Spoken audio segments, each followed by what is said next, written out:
একটা দোয়া ফজরের নামাজের পর 100 বার পড়বেন, মাগরিবের নামাজের পর 100 বার পড়বেন। যদি পড়তে পারেন, মুসলিম শরীফের ভিতরে হাদিস আসছে, এই যে দোয়াটা, এই দোয়াটার ভিতরে যে কয়টা বাক্য আছে, এই বাক্যগুলো পৃথিবীর ভিতরে যত বাক্য আছে সকল বাক্যের ভিতরে এই বাক্যগুলো আল্লাহ তাআলার কাছে সবচেয়ে বেশি পছন্দনীয়। বলেন সুবহানাল্লাহ। এই বাক্য যদি আপনি ফজরের নামাজের পরে 100 বার, মাগরিবের নামাজের পরে 100 বার পড়তে পারেন, তাহলে 4টি বড় বড় পুরস্কার। নাম্বার 1, 1 নাম্বার পুরস্কার হলো, তিরমিজির ভিতরে ব্যাখ্যা এসেছে, আল্লাহ রাসূল সাল্লাল্লাহু আলাইহি ওয়াসাল্লাম বলে দিয়েছেন, 100 বার হজ করলে যে সওয়াব হয়, আল্লাহ পাক রব্বুল আলামিন সেই সওয়াব তার আমলনামায় দিয়ে দিবেন।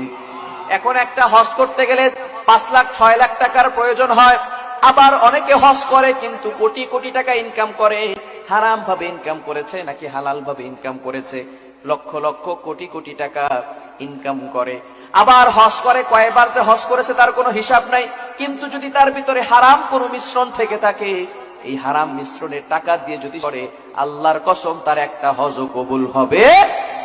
একটু চিন্তা করেন, ফজরের নামাজের পরে যদি এই ছোট্ট দোয়াটা যদি আপনি 100 বার পড়তে পারেন, তাহলে 1 নাম্বার পুরস্কার হচ্ছে 100 বার হজ করলে যে সওয়াব হয়, সেই সওয়াব আল্লাহ তাআলা আপনার আমলনামায় দিয়ে দিবেন। বলেন সুবহানাল্লাহ।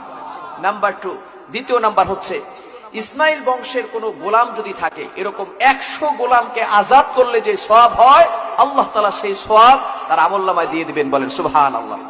এখন বর্তমানে একটা মানুষের দাম কত হতে পারে বলেন তো? হিসাব আছে কোনো? কোটির উপরে চলে যাবে না একটা মানুষের দাম? তো আগে ভাবে মানুষকে ক্রয় করে নিত, গোলামকে ক্রয় করে নিত সারা জীবনের জন্য, আবার অনেকে মুক্ত করে দিত, আজাদ করে দিত, কেউ বিক্রি করে ফেলতো। এখন আরো যদি সেটা ইসমাইল আলাইহিস সালামের বংশের হয়, তাহলে সেটা কত দামি হবে। এরকম 100 জন গোলামকে আজাদ করলে যে সওয়াব হয়, সেই সওয়াব আল্লাহ তাআলা তার আমলনামায় দিয়ে দিবেন। বলেন সুবহানাল্লাহ।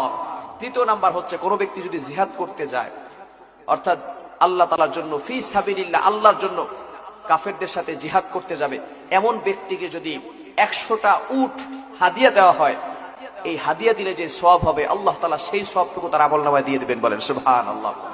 চতুর্থ নাম্বার সবচেয়ে বড় পুরস্কার হলো, আল্লাহ পাক রব্বুল আলামিন জানিয়ে দিয়েছেন, যে ব্যক্তি আমার পছন্দনীয় এই বাক্যগুলো সকাল বেলা এবং মাগরিবের পরে, ফজরের পরে মাগরিবের পরে 100 বার করে পড়বে, আমি আল্লাহ তার উপর সন্তুষ্ট হয়ে যাব। যদি আল্লাহ তাআলা কারোর উপর সন্তুষ্ট হয়ে যায়, তার আর কিছু লাগবে? সে ব্যক্তি ওই দিন আল্লাহ তাআলার কাছে সবচেয়ে বেশি প্রিয় হবে। এজন্য আমরা আমল করতে পারবো তো ইনশাআল্লাহ?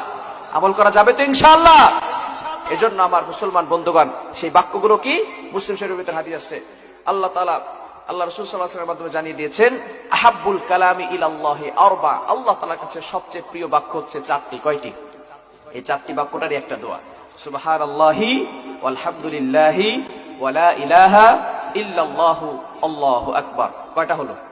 এগুলো আমরা সবাই পারি না? সুবহানাল্লাহ, আলহামদুলিল্লাহ, লা ইলাহা ইল্লাল্লাহ, আল্লাহু আকবার, এগুলো আমরা সবাই পারি না? কি বলেন, সবাই পারি না আমরা?